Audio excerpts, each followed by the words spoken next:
Well, we are just about 3 hours out from the polls closing on Election Day in Ohio, which has been drawing voters and, of course, national attention. The reason is Issue 1, a proposed statewide amendment that would add abortion and reproductive rights to the state constitution. Mark Naymik, managing editor of Signal Cleveland, here to talk about Issue 1. Thanks for being here. Also, how this is driving voter turnout. So first, thanks for your expertise. We appreciate it.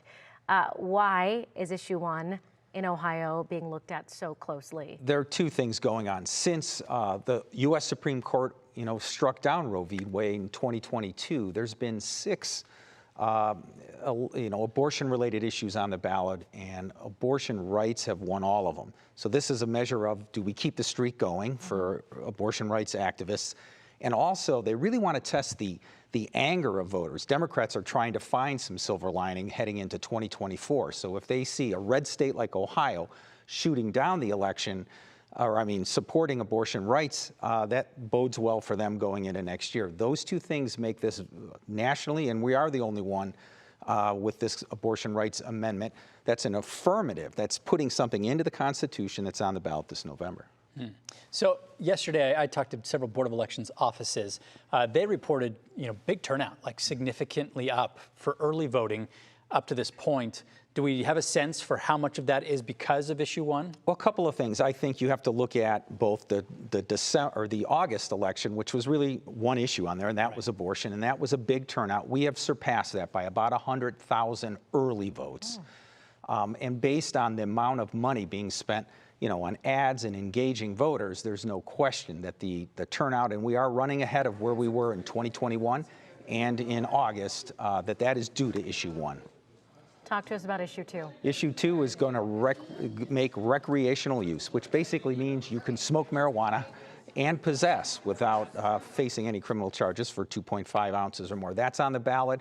I think that one has shown to have support in polls, but not as much as there's been for support for the Issue 1. So it both seem to be leaning towards a victory, but that's where they are. And when I look at social media, and you were talking about Ohio and how Issue 1 is been a big topic. Yeah. A lot of celebrities who maybe have ties to like Cleveland Heights or Cleveland or really Ohio in general, they're coming out and saying vote yes or no. I mean, this is really something big across the country. Well, that is that national perspective. We're not a bellwether state anymore. We've lost that title because we no longer predict the president. We've been able to do that in the past, but that's shifted to Wisconsin and Michigan and elsewhere. But we're still, a bellwether in terms of a good mix of a state, of urban, rural. People look to Ohio to see, but this is the test of a red state affirmatively putting Issue 1, abortion rights, into the Constitution. And let me just break that down. What that means is lawmakers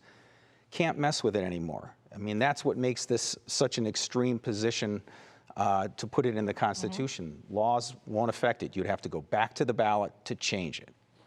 And of course, it's an interesting topic to look at because we have states, blue and red, that have gone that way, right? With abortion rights, recreational marijuana. Yeah, California, that's Minnesota, Michigan have both passed recreational marijuana. California's had issues, abortion rights issues. Kansas, as I mentioned earlier, a red state, shot down what would have been a ban. So there's a lot going on right now, and it's really all about 2024. People are trying to gauge how much impact Roe v. Wade in 2022 will have. Remember, we have medical marijuana. We've tried in 2015 to put recreational marijuana on in the Constitution, and that failed. This is a different one. This is not a constitutional change if we're talking about Issue 2. This is a law that would go into effect that could be changed by lawmakers. They haven't said they would, but there is some talk that could happen. Listen, you have set us up for this day. You've been here helping us to understand what these mean, and you're here again today as we knew you would be. Well, I know it's a lot of Issue 1, Issue 2, Issue 1, Issue 2, it's a big deal. but and there's some other local races that you guys are covering, including Issue 38, which is a Cleveland-specific issue that would decide whether or not to give a small portion of the city's budget to citizens to decide on how to spend. We give them direct control over about 2%. That's about $14 million. So that's a big issue in Cleveland as well. That's right. Mark Naymik, thank you, Signal Cleveland. We appreciate you as always, my friend. Thank you.